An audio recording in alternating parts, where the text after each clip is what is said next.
Hey, what's going on, guys? I'm going to talk today about the evil idiot, basically, Kemo Waters, okay?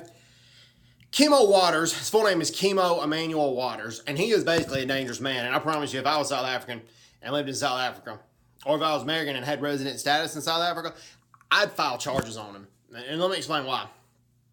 All right. He said the best way to end racism is to kill a substantial number of white people. And then after that happened, he stood by it and he refused to apologize. Okay, Kemo Waters has a business in Johannesburg. He's a father. He's a pastor. If he's a pastor, he needs to read his Bible a lot more and read every word of the Bible, particularly Romans 10:12. Okay? Read what Romans 10:12 says about race relations. And Jesus' disciples in the book of Acts ministered to all people, black and white. Yeah, Ethiopians were ministered to, but Romans were too. But anyways, get back to this. So, he don't live up to what he's supposed to do as a preacher.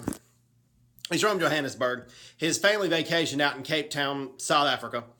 But keep in mind, before I go any further, Johannesburg is 13% white. Okay, the United States is 12% black, and excuse the thumb right there, sorry. Grab it onto the iPad and missed it right there. Okay, the United States is 12% black, all right? And we noticed that black people are there.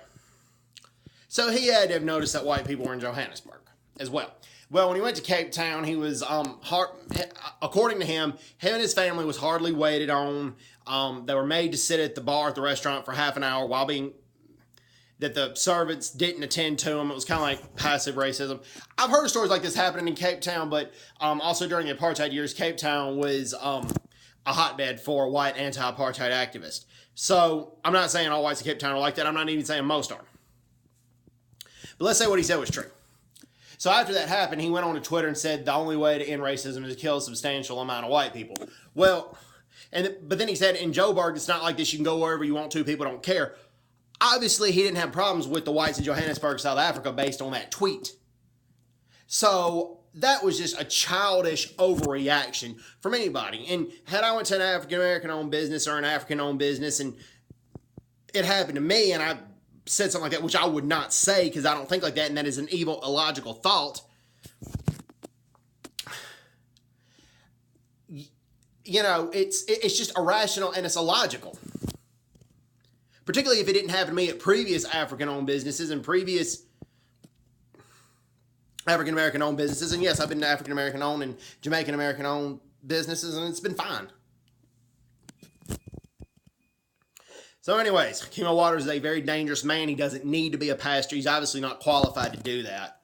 And if I was a Caucasian South African or living in South African resident status, I'd definitely file charges on him. So anyways, hope everyone's doing well. Take care. God bless them. Bye-bye. Bye-bye.